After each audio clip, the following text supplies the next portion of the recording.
conférence de presse bi nga xam ne lu ñu programmé woon la depuis début campagne bi parce que bokkoon na ci suñu plan d'action ak suñu stratégie le vendredi nga xam ne mooy dernier jouru campagne bi ñu jël suñu temps wax ak askan wi en tant que membre directoire campagne bi bokk ci pool bi nga xam ne dañu chargé wu ci lépp luy argument contre argument ak lutter contre lépp luy manipulation bi nga xam ne mën na tax sénégalais bi voter alors que vote bi mu voté mi ngi ko voté sur la base d'une information ou sur la base du argument boo xam ne nit mën na ko dégg jàpp ne lu yenu maanaa la mais boo gëstoo tuuti rek xam ne ay pexe la yu sore ak xam-xam te dañuy faral di wax ne xam-xam dafa uute ak pexe. Comme vous le savez, ça fait 10 ans que le président Ousmane Sonko,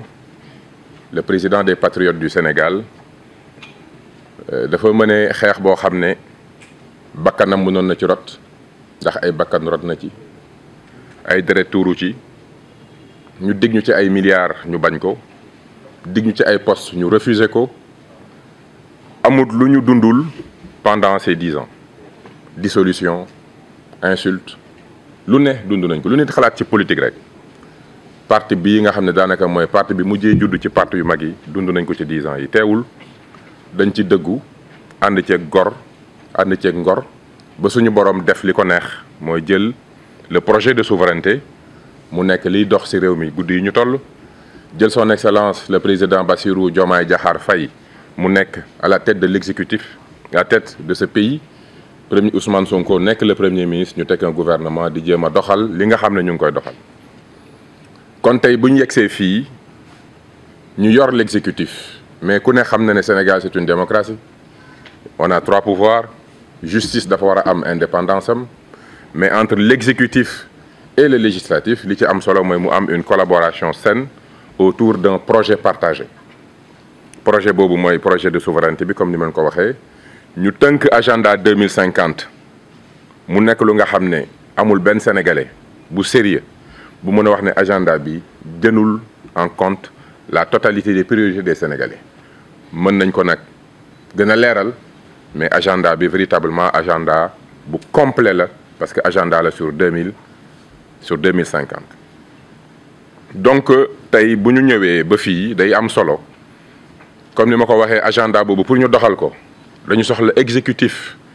bu accès wu ci lu ñu digle ak sénégalais yi mais soxla aussi des députés yu nga xam ne xam nañ pourquoi les sénégalais se sont sacrifiés pendant toutes ces années dañu soxla d'honorables députés des hommes et des femmes yu nga xamante ne nii xam nañ am nañ un sens de la république gëm nañ démocratie mais surtout gëm nañ le projet de souveraineté parce que loolu la sénégalais yi wax ne moom la ñu soxla député yi du député Massamba du député Mademba député askan wi la askan wi nag moo décidé ne dafa bëgg Sénégal liñ naan souveraineté patriotisme doon li nga xamante ne nii ci loolu lañ ko war a gouverner donc dafay am solo balaa ñuy dem ci mbañ gàcce yi di tànn député yi ñu wax ak askan wi ne leen képp koo xam ne patriotisme ak se battre pour la souveraineté de notre nation dans une logique panafricaniste boo gëmee loolu yoon waa ngi nii am na fi opposition bu nga xam ne jéem naa analyser le contenu des programmes mais daanaka doo gis ay éléments de programme mais seen slogan daal dañ ko tuddee sàmm sa kàddu et je trouve que c'est problématique parce que nit boo ne yow da nga xam sa bopp xam sa réew di lancer wu en politique booy décliner une vision et un programme da nga ko war a décliner par rapport ak sa ngëm-ngëm mais doo nekk dans une logique réactionnaire tu ne réagis pas à Ousmane Sonko pour def benn programme tu dis pas que Ousmane Sonko liñ ko gën a xamee mooy dëggu ak sàmm kàddoom yow nga ne da ngay créer coalition tuddee ko sàmm sa kàddu juste pour contre-argumenter loolu yaakaar naa xayat yi gënu ko doy waar nit sooy lancé wu ci politique da nga war a jël temps jàngat sa société d'un point de vue sociologique d'un point de vue psychologique d'un point de vue économique par rapport à l'histoire ba nga yow nga décliner une vision une conviction en toi conviction boobu mooy décliner ta vision say slogan sa lépp mais quand tu es en mode réaction da ngay gis ne véritablement c'est Ousmane Sonko qui, même pour certains opposants, moo leen di inspiré di définir seen tempo comme li waaj a waxoon scientifique ba mu ne c'est des réactions même on peut dire réactions pavloviennes parce que da ngay gis ne c'est Ousmane qui les fait réagir ils sont dans la réaction nag ku ci décliner vision politique kooku kenn mën na la wax ne mën nga yorum réew c'est pas possible donc ñooñu bëgg naa d'un point de vue purement technique parce que nit ki absence de vision loolu rek mën na rey tout programme politique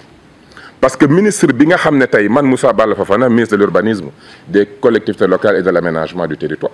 quand je fais ma planification de ma politique sectorielle dama koy axer par rapport à la vision par rapport doctrine suñu parti mais aussi vision bi président bi joxe si le président a donné une mauvaise vision mais ma programmation va être catastrophique donc bu fekkente ne dafa am opposant yoo xam ne au lieu que ñu teg seen logique pas d'opposition mais seen logique même de proposition ci xam-xam ci dëgg ci liggéey ak seen propre gis-gis mais dañ koy nekk dans une logique réactionnaire et dans une logique où c'est toujours Ousmane Sonko qui mène le tempo même dans l'opposition je trouve que c'est problématique donc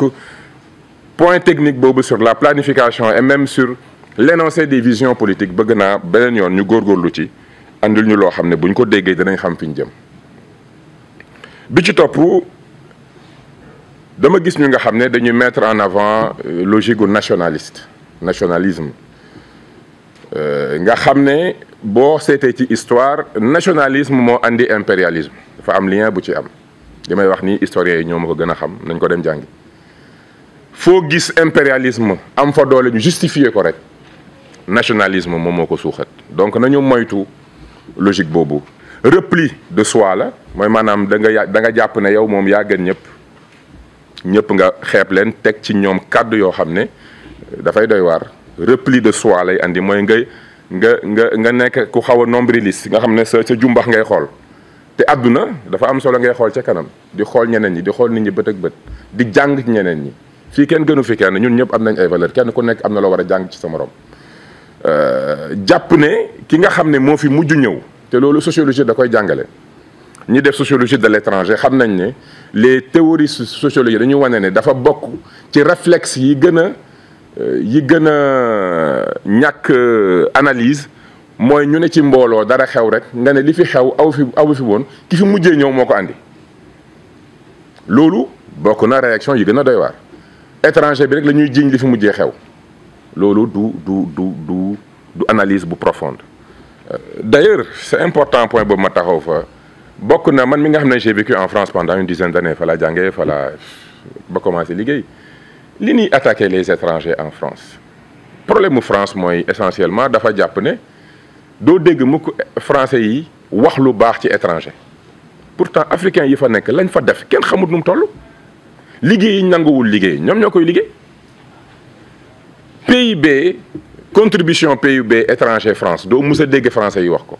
on préfère dire aux Français si la France ne va pas c'est à cause des étrangers comme li ñuy def nii rek loolu la ñuy def foofu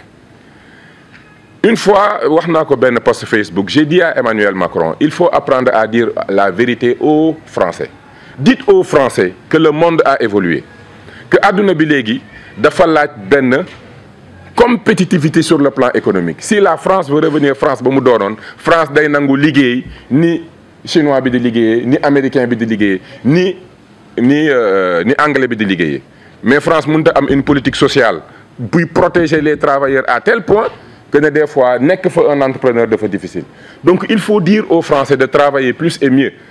loolu mooy le discours et de prendre même exemple aux étrangers qui acceptent tous les types de travail donc l'étranger africain yi nekk France c'est des exemples à suivre pour discours bi ñu war a tenir au peuple français qui est un peuple malgré tout frère et à qui on doit dire certaines vérités parce que loolu mooy fraternité donc de cette même manière aussi ñun dañu war a xam ne on doit avoir un tant soit peu d'équilibre dans ce que nous faisons l'agenda 2050 c'est un agenda de transformation économie compétitive loolu kenn mënu ko bañ ni économie compétitive boobu dañ koy axer sur les pôles territoires parce que réew mënoo fonder sa développement en dehors de tes propres moteurs de croissance ñun suñu moteur de croissance c'est le Bawol par exemple nga xam ne liñ fiy béy ci gerte ci agriculture culture bi ñu fi am ça c'est des éléments de croissance. boo demee Thiès ressource bi ñu am ci suuf si l'industrie extractive moteur de croissance la nga dem Saint-Louis nga fekk fa tourisme bu nga xam ne ak ressource pétrole bi fa am nga xam ne ñu ngi koy exploiter ak potentiel agricole bi ñu am au niveau de la vallée loolu moteur de croissance la nga dem ci nord bi côté Matam et autres nga gis phosphate bi fa nekk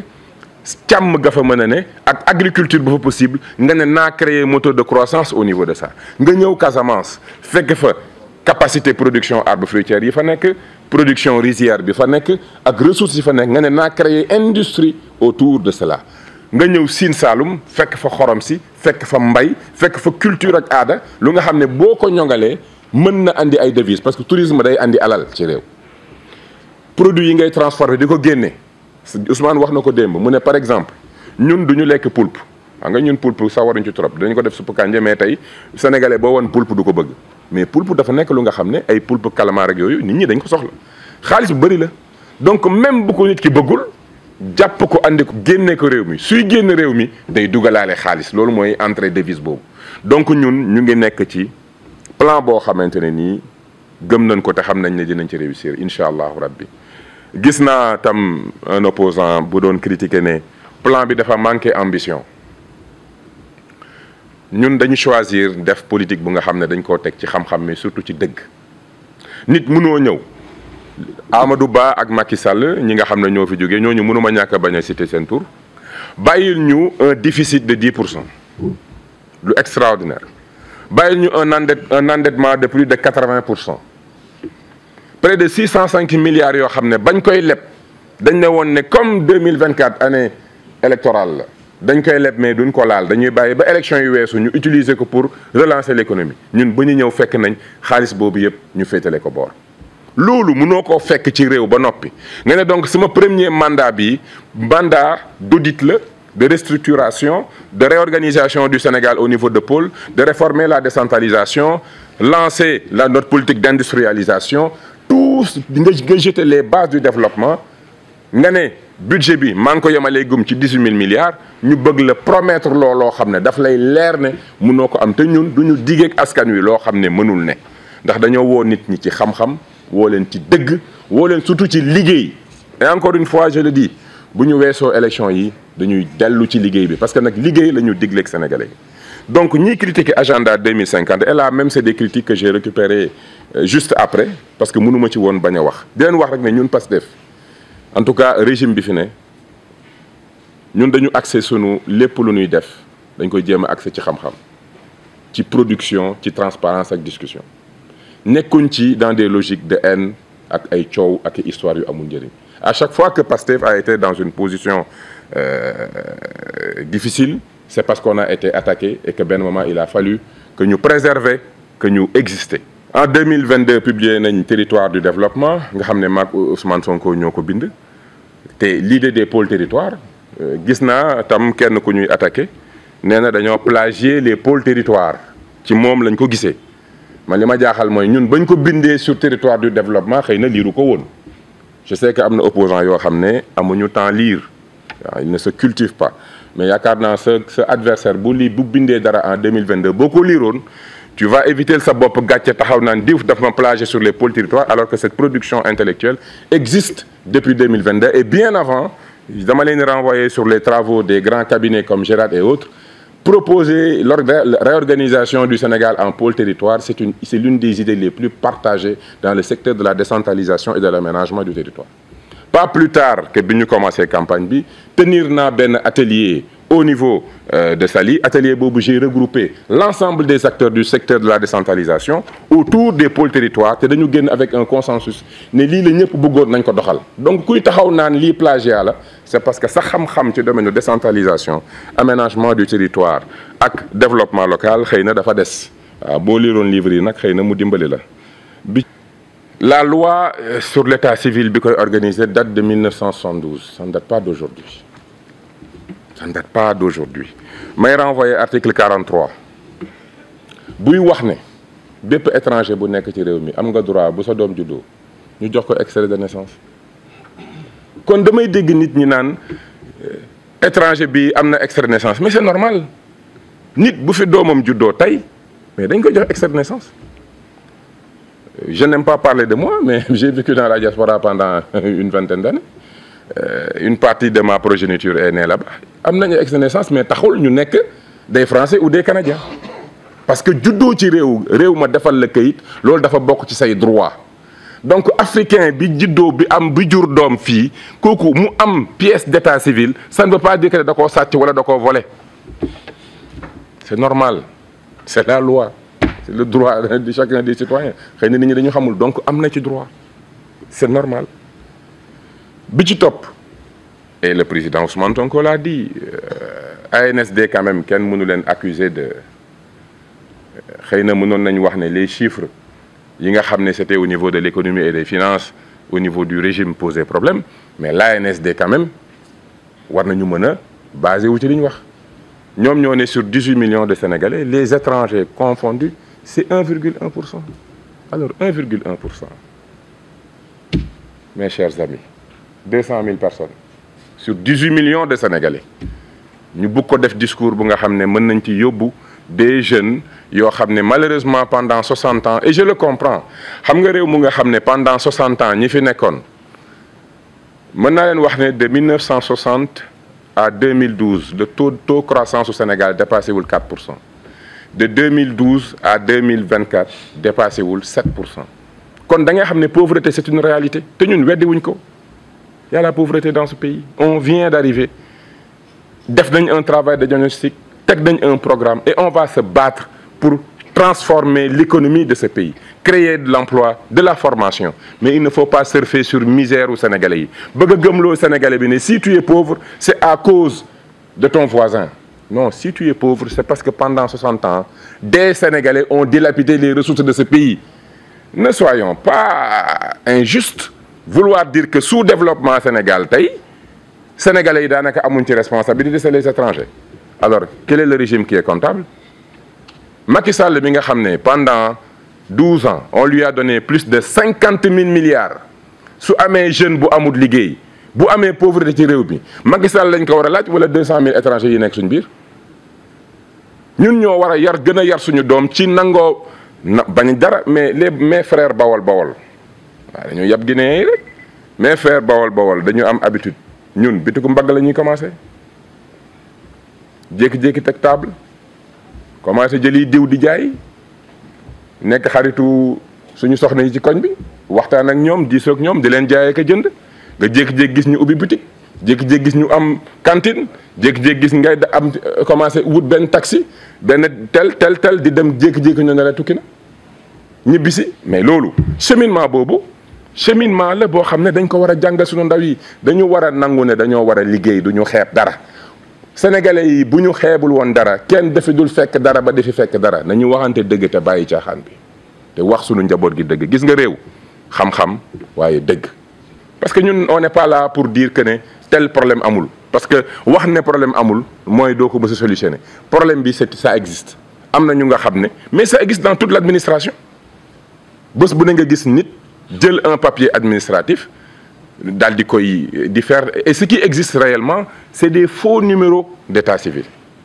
c'est des faux numéros parce que pour nga jot ci registre ba détruire registre bi récupérer numéros yi di ko jaay lu difficile la parce que tout registre qui disparaît doit être reconstitué donc tôt ou tard dañ koy reconstituer ce qui existe réellement mooy des faux numéros que des gens font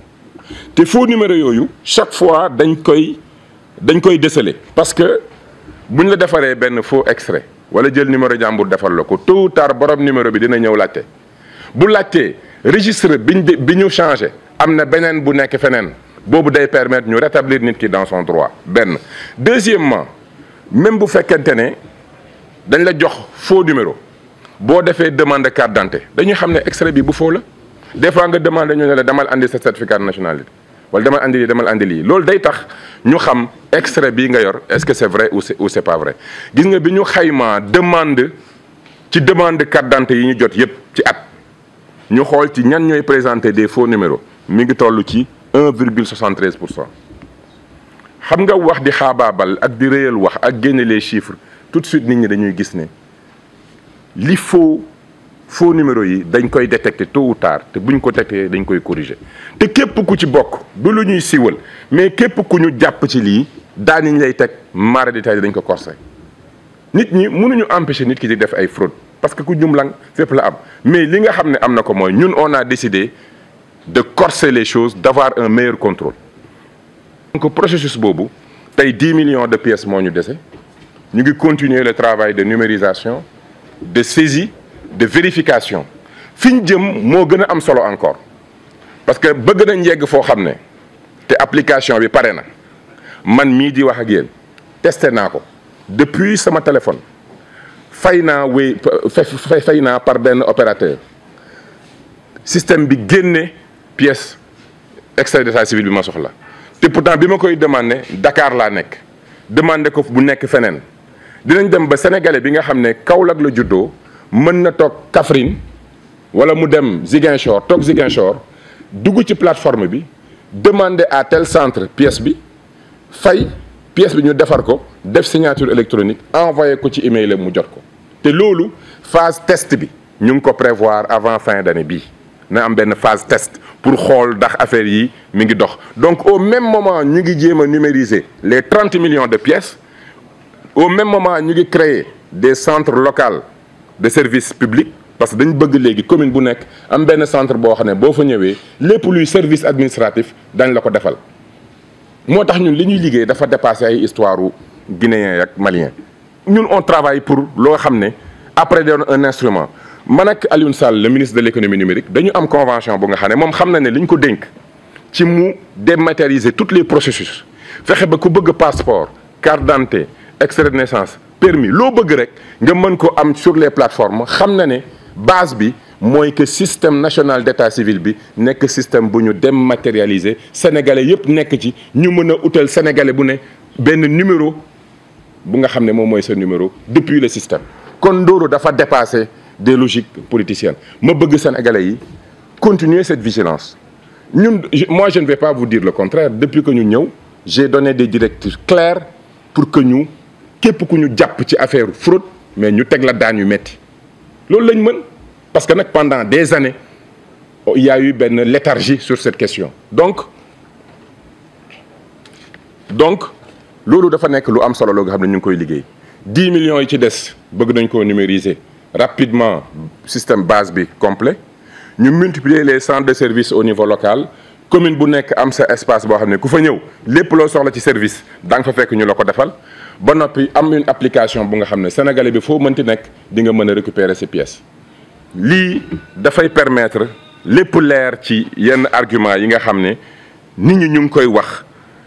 di ko politiquer pour bëgg ci nekk xëy na député wala leneen te au fond quand tu analyses et tu vois les chiffres 1,75 de fraude toutes les fraudes peuvent être détectées quand on les détecte il y a des procédures judiciaires c'est la justice même c'est les procureurs et les juges des tribunaux qui sont les acteurs te looloo gën sax gendarmerie wala keneen donc loolu vraiment pour rassurer sénégalais yi que wax fa dëgg yàlla duñ ne Sénégal lépp mojji parce que on est là depuis 6 mois mais dossier bu ñu téyee rek xam nañ les tenants et les aboutissants xam nañ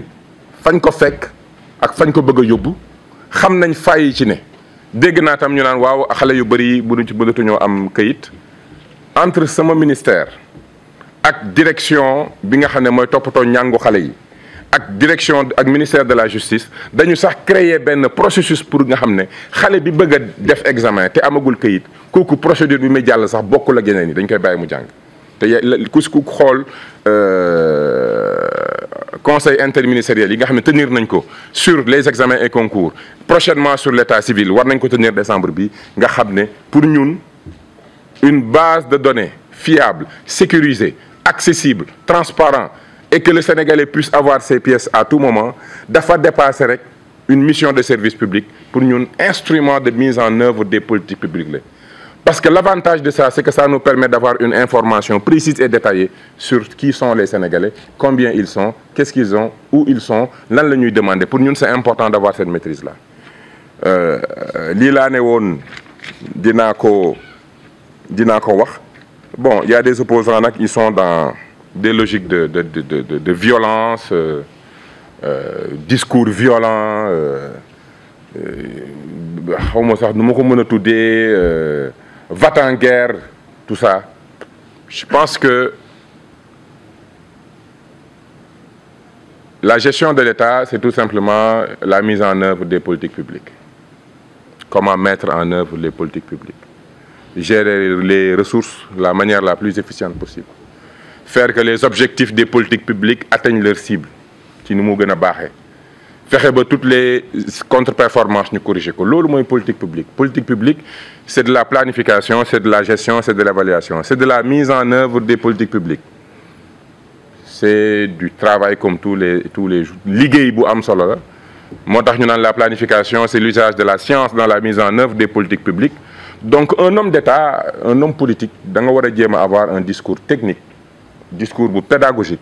parce que tam ñi ngay liggéeyal da nga leen war a éduquer, informer leen pour que ñoom ñu mën a porter l'action politique ànd ak yow. Parce que je le dis souvent, un président et 25 ministres mënuñu changer réew mi, c'est l'ensemble des Sénégalais ñoo mën a changer réew mi. Sénégalais yi nag soxlawuñu ay discours